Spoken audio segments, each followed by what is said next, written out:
TV యాజమాన్యానికి ప్రేక్షకులకు వీక్షకులకు ఈ నూతన సంవత్సరం మరియు సంక్రాంతి శుభాకాంక్షలు తెలియజేస్తున్నా।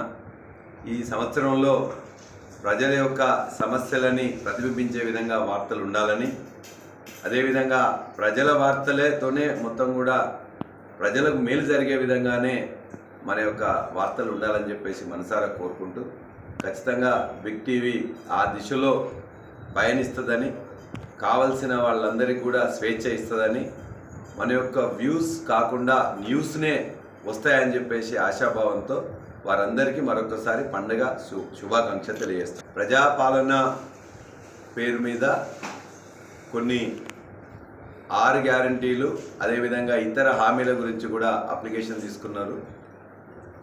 6 గ్యారంటీల వరకే తీసుకున్నారు కాబట్టి 6 గ్యారంటీలు అందరూ వస్తాయని చెప్పేసి ఆశాభావంతో ఉన్నారు।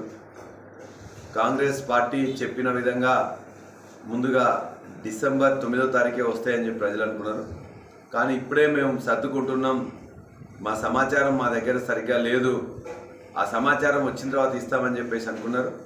కాబట్టి అతి త్వరలో ఏదైతే మనం అన్ని గ్యారంటీలు చెప్పినామో, ముఖ్యంగా వ్యవసాయ రంగానికి సంబంధించిన రైతు భరోసా, రైతు బంధుని రైతు భరోసా అని పిలుస్తున్నారు, అది కానీ లేక వాళ్ళకు వచ్చే 500 రూపాయలు బోనస్ ప్రకటించారు రావడం కానీ, 24 గంటల కరెంట్ ఏ విధంగా ఇంతకుముందు వచ్చిందో ఆ విధంగా రావాలని, ఇటువంటి వాటి మీద వాళ్ళందరూ కూడా ఆతురతతో ఉన్నారు కాబట్టి ఇవన్నీ చేస్తారనే ఆశాభావం ఉన్నది।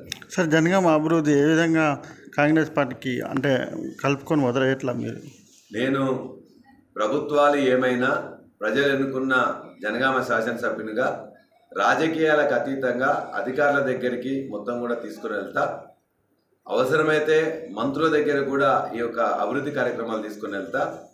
వాళ్ళు చేస్తారా చేయరా అనేది వాళ్ళ ఇష్టం, కానీ ఖచ్చితంగా ప్రతి సమస్యని జనగామలో ఉండే జనగామ నియోజకవర్గంలో ఉండే ప్రతి సమస్యను కూడా అధికారుల దృష్టికి ప్రభుత్వం దృష్టికి తీసుకెళ్ళి వీలైనంత వరకు వాటిని సాల్వ్ చేసే ప్రయత్నం చేస్తాం।